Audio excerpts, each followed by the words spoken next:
नमस्कार मित्रांनो, take with अक्षय या यूट्यूब चॅनलमध्ये आपले सहर्ष स्वागत आहे। मुख्यमंत्री माझी लाडकी बहीण योजना ही योजना महाराष्ट्र शासनाने 1 जुलै 2024 पासून ते 15 जुलै 2024 पर्यंत राबवली होती, परंतु थोडासा नियमामध्ये बदल करत कालावधी वाढवून त्याची तारीख ही 30 ऑगस्ट 2024 पर्यंत वाढवली आहे। त्याचप्रमाणे लागणारे कागदपत्रांमध्ये तुमचा आधार कार्ड, उत्पन्न दाखला, रहिवासी दाखला, bank passbook, photo, ration card, हमीपत्र अशी कागदपत्रे लागत होती। परंतु नियमात महाराष्ट्र शासनाने थोडेसे बदल करत काहीशी कागदपत्रांमध्ये सवलत दिलेली आहे। त्यामुळे तुम्हाला आता एक अर्ज, बँक पासबुक, फोटो, आधार कार्ड, रेशन कार्ड, हमीपत्र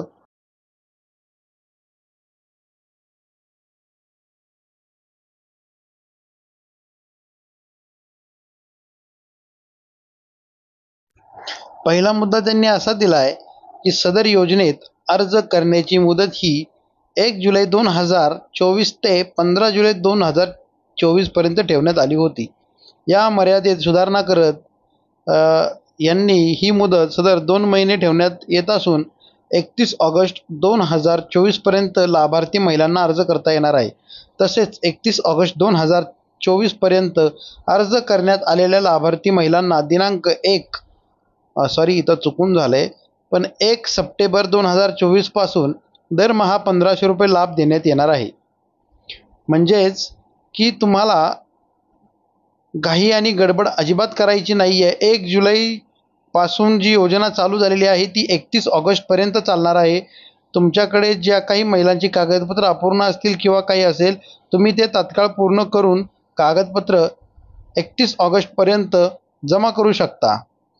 दुसरा मुद्दा असा आहे की या योजनेच्या पात्रतेमध्ये अधिवास प्रमाणपत्र आवश्यक असल्याचे नमूद करण्यात आले होते।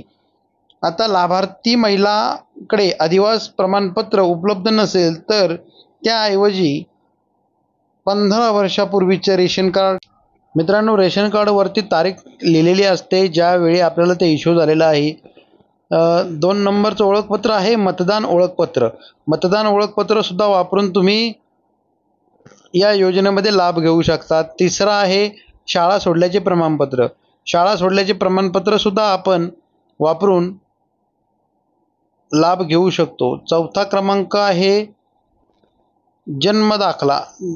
ज्यांची कुणाची जन्म नोंद केलेली आहे त्यांच्याकडे त्यांचा जन्मदाखला आहे ते ओळखपत्र सुद्धा ग्राह्य धरलं जाणार असून 4 पैकी कोणतेही प्रमाणपत्र ग्राह्य धरले जाणार आहे। मित्रांनो तिसरा मुद्दा असा आहे की या योजनेत 5 एकर शेतीची अट वगळण्यात आली आहे। पूर्वीच्या त्यांच्या कायद्यामध्ये ज्यांच्याकडे 5 एकर किंवा त्यापेक्षा जास्त शेती आहे अशा लोकांना लाभार्थी होता येणार नव्हते आणि फॉर्मही त्यांना भरता येणार नव्हता, परंतु ही अट वगळण्यात आली आहे। 4 नंबरचा मुद्दा असा आहे की सदर योजनेत लाभार्थी महिलांचा वयोगट 21 ते 60 वर्ष वयोगटाऐवजी 21 ते 65 वयोगटापर्यंत वाढवण्यात आलेला आहे।